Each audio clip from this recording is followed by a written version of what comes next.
bamenye ibi bintu ibyo kwirinda babyirinde sibyo ibyo gushigikira bashigikire yego so niyo mpamvu nyine tugaruka nyine kuri iki kintu ariko nyine tukira mu by'ukuri ibyo twari tuvuze ibintu mu by'ukuri iyo feminism modern feminism ntabwo rwose ari iri biblical Bibiliya ntabwo ishigikira ntabwo ishigikira kubera yuko aba bantu ibyo barimo barashaka ni Bibiliya yita ibyaha so kandi Bibiliya rero Bibiliya ntabwo ivuga ngo icyo ushaka icyo wimvamo gukora aricyo ukora Bibiliya yo tubona yuko iduhereza imirongo nk'abizera dukwiye kubaho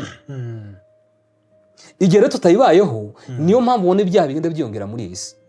mu by'ukuri iyo usomye nko mu Efeso igice cya 5 uhereye ku murongo nko 20 havuga uburyo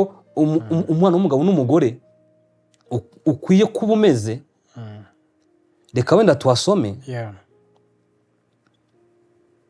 Efeso igice cya 5 nisaka duhere ku murongo waho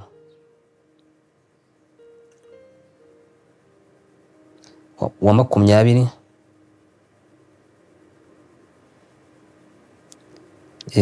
reka duhere ku murongo wa 20 haravuga ngo mujye mushima Imana data wa twese kubw'ibintu byose yego mubishimira mu izina ry'umwami wacu Yesu Kristo kandi mugandukirane kubwo kubaha Kristo bagore mugandukira abagabo banyu nkuko mugandukira umwami wacu kuko umugabo ari we mutwe w'umugore we nkuko Kristo ari umutwe w'itorero ari ryo mubiri we ni nawe mukiza waryo ariko nkuko itorero rigandukira Kristo ariko abagore bagandukira abagabo bawo muri byose bagabo mukunda abagore banyu nkuko Kristo yakunze itorero akaryitangira ngo aryeze amaze kuryogesha amazi n'ijambo rye aryishyire rifite ubwiza ridafite ikizinga cyangwa umunkanyari cyangwa ikintu cyose gisa gityo ahubwo ngo ribe irigera ridafite inenge uko niko abagabo bakwiriye gukunda abagore babo nk'imibiri yabo ukunda umugore we aba yikunda kuko ari nta muntu wakwanga umubiri we ahubwo yawugaburira akawukuyakuya nkuko Kristo abigirira itorero kuko turi ingingo z'umubiri we bavandimwe mwumva nyine iyo mugerageje kumva nk'iki kintu nyine biriya nyine ukuntu bigaragaza hasi ku mirongo hasi wenda nubwo tutayisomye abagaragaza ibintu nyine abantu nyine mu by'ukuri bategetse kubyumvira cyangwa se abantu nyine bumva ibi bintu ni abantu buzuye mwuka wera buzuye mwuka wera w'Imana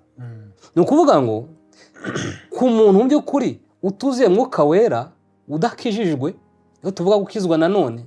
tuvuga umuntu koko wamaze kwemera ko ari umunyabyaha wamaze kwemera ko imitekerereze afite ari mibi ndetse iteka ryose nkuko tubona mu itangiriro ku cya 6 umurongo wa 5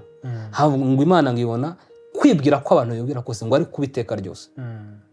ni ukuvuga ngo ibi mitekerereze ukamara kumenya ko imitekerereze yawe ari mibi ukamenya ko ibyo ukora ari bibi ukamenya ko nabyo bita byiza ari bibi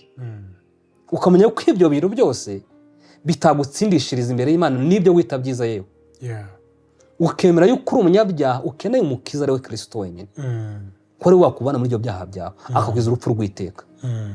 uwo muntu rero wamaze kwemera ibyo akizera Kristo uwo muntu ahabwa itegeko rishyashya noneho ariryo ryo gutangira kubaho ubuzima bwiwe bwose yumvira yubaha ayoborwa na Kristo